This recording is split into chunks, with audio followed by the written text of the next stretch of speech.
Hello guys, welcome back to my YouTube channel. Soft voice, strong show, infinite spark. Welcome to Midnight's എന്നിട്ട് എവിടെ നീ എന്തിനാണ് സ്ഥാപനത്തിലേക്ക് വിളിക്കുന്നത്? നിനക്ക് യൂട്യൂബിൽ പറയാൻ മറുപടി ഉണ്ടാകത്തപ്പോ നിനക്കെന്ന് എന്റെ ജോലി കളയണോ? എന്റെ ജോലി കളയണോ? ഞാൻ ഏത് പെണ്ണിന്റെ ജീവിതമാണ് ഈ ഒരു വീഡിയോ ഞാനിങ്ങനെ എടുക്കണോ വേണ്ടേ എന്നുള്ളത് ഞാൻ പലവട്ടം ഇങ്ങനെ ആലോചിച്ചിരുന്നു.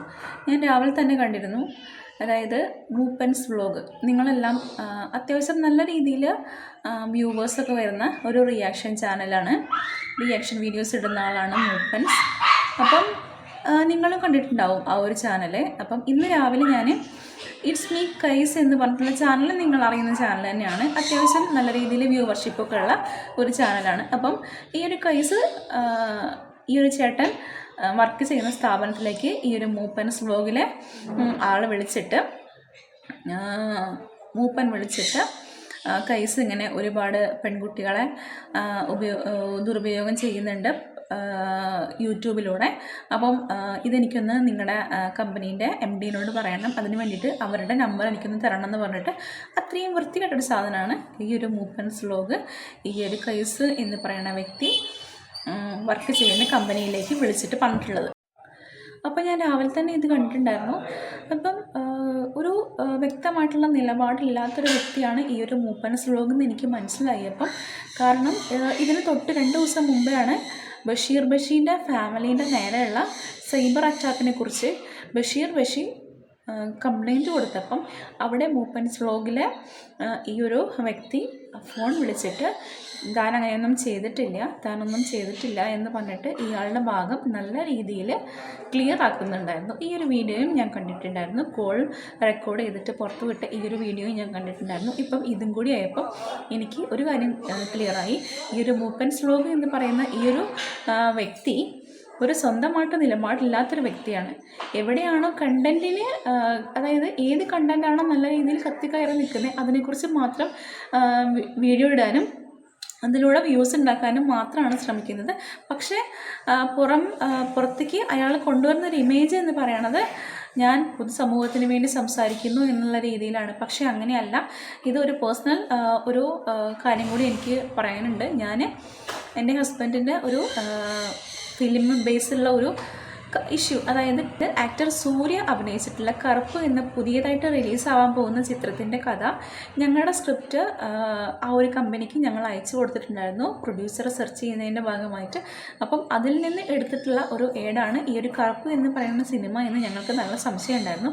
അപ്പം ഞാൻ ഇദ്ദേഹത്തെ മൂപ്പൻസ് വ്ലോഗിലെ ആളെ ഞാൻ വിളിച്ചിട്ട് മൂപ്പൻസ് വ്ലോഗിലെ ആളെ ഞാനൊന്ന് കോൺടാക്ട് ചെയ്തിട്ട് ഇൻസ്റ്റാഗ്രാമിലൂടെ കോൺടാക്ട് ചെയ്തിട്ട് ഞാൻ ചോദിച്ചു, എനിക്ക് ഈ ഒരു വീഡിയോ ഒന്ന് ചെയ്തു തരുമോ? അത്യാവശ്യം ആൾക്കാർ കാണുന്നതല്ലേ, നിങ്ങളുടെ ചാനലിൽ അത്യാവശ്യം ആൾക്കാർ കാണുന്നതല്ലേ, അപ്പം ഈ ഒരു വീഡിയോ എനിക്കൊന്ന് ചെയ്തു തരാമോ? ഇങ്ങനെ ഒരു ഇഷ്യൂ ആണെന്ന് പറഞ്ഞിട്ട് ഞങ്ങൾ പ്രൂഫും കാര്യങ്ങളൊക്കെ അയച്ചു കൊടുത്തിട്ടുണ്ടായിരുന്നു. എന്തായാലും നല്ല ഡീറ്റെയിൽസ് അയക്കൂ. ഞാനത് സമയം പോലെ ഞാൻ ചെയ്യാം. ബിഗ് ബോസിന്റെ സംഭവം നടക്കുന്നുണ്ട്, അതിന്റെ കുറച്ച് പരിപാടികളിലാണ്. എന്തായാലും അയക്കുക, നോക്കട്ടെ. രീതിയിലാണ് അയച്ചിട്ടുള്ളൂ. ഞാൻ സമയം കിട്ടുമ്പോൾ പറഞ്ഞോളാം എന്നുള്ള രീതിയിലാണ് അവർ പറഞ്ഞിട്ടുണ്ടായിരുന്നത്. മൂപ്പൻസ് വ്ലോഗിലെ ആ ഒരു വ്യക്തി എനിക്ക് മെസ്സേജ് റിപ്ലൈ തന്നിട്ടുണ്ടായിരുന്നത്. പക്ഷേ ഇതുവരെ ആ ഒരു വീഡിയോ ഒന്നും ചെയ്ത് തന്നിട്ടില്ല. അപ്പം അതൊരു ഹെൽപ്പ്, അതായത് ഞാൻ വിചാരിച്ചു ഇവർ പൊതുസമൂഹത്തിന് വേണ്ടിയിട്ട് ശബ്ദിക്കുന്ന ആളാണ് എന്നുള്ള രീതിയിലാണ് ഞാൻ അയച്ചു കൊടുത്തിട്ടുണ്ടായിരുന്നത്. പക്ഷേ അവരത് ചെയ്തിട്ടുണ്ടായിരുന്നില്ല. ഇപ്പം ഈ ഒരു കാര്യങ്ങളെല്ലാം കൂടി കൂട്ടി വായിക്കുമ്പം എനിക്ക് തോന്നുന്നത് സ്വന്തമായിട്ടുള്ളൊരു നിലപാടോ ഒരു വ്യക്തിത്വമില്ലാത്ത ഒരാളായിട്ടാണ് എനിക്ക് തോന്നുന്നത്. സ്വന്തം ഇഷ്ടത്തിന്, അതായത് സ്വന്തം കാര്യം സിന്ദാബ എന്ന് പറയുന്ന ആൾക്കാരുണ്ടാവില്ലേ, അതുപോലുള്ളൊരു വ്യക്തിയാണ് ഈ ഒരു മൂപ്പൻസ് വ്ലോഗിലെ ഈ ഒരു വ്യക്തി എന്നാണ് എനിക്ക് തോന്നിയിട്ടുള്ളത്. കാരണം ബഷീറിനെ വിളിച്ച് കാര്യങ്ങൾ പറയണ കേട്ടപ്പോഴും, പിന്നെ ഈ ഒരു ഇറ്റ്സ് മീ കേസിൻ്റെ ഇഷ്യൂ വന്നപ്പോഴും ഒരു ലേഡിയും പുറത്ത് വന്നിട്ടുണ്ടായിരുന്നു വോയിസ് ആയിട്ട്. അപ്പം അതെല്ലാം കൂടെ വെച്ച് നോക്കുമ്പം ഒരു സ്വന്തം നിലപാടില്ലാത്തൊരു വ്യക്തിയായിട്ടാണ് എനിക്ക് തോന്നുന്നത്. പിന്നെ എൻ്റെ ഒരു പേഴ്സണലായിട്ടുള്ള എക്സ്പീരിയൻസാണ് ഞാൻ പറഞ്ഞത്. ഞാൻ ഇൻസ്റ്റാഗ്രാമിലൂടെ മെസ്സേജ് അയച്ചിട്ടുണ്ടായിരുന്നു എന്ന് പറഞ്ഞത്. അപ്പം ഇതെല്ലാം കൂടെ കൂട്ടി വായിക്കുമ്പം ഒരു എന്താ പറയുക, സ്വന്തമായിട്ടൊരു സ്റ്റാൻഡില്ലാത്തൊരു വ്യക്തിയാണ്. അപ്പം എങ്ങനെയായിരിക്കും ഈ ഒരു വ്യക്തി പൊതുസമൂഹത്തിന് വേണ്ടി സംസാരിക്കുന്നത്? ഇത്രയും നാളും അപ്പം എല്ലാവരും പറ്റിക്കപ്പെടുകയായിരുന്നു. കാരണം അവരവരുടെ ഒരു എന്താ പറയുക, അവർക്ക് എന്താണോ ഇഷ്ടം, അവർക്ക് എന്താണോ റീച്ച് കിട്ടുന്നത്, ആ ഒരു കണ്ടൻറ്റ് മാത്രം സംസാരിക്കാനും അതിലൂടെ റീച്ച് ഉണ്ടാക്കാനും മാത്രമാണ്, വ്യൂസ് ഉണ്ടാക്കാനും മാത്രമാണ് അവർ ശ്രമിച്ചുകൊണ്ടിരിക്കുന്നത് എന്നാണ് എനിക്ക് തോന്നിയിട്ടുള്ളത്. ഇതെൻ്റേതായ ഒരു നിലപാടാണ് ഞാൻ ഈ പറഞ്ഞത്.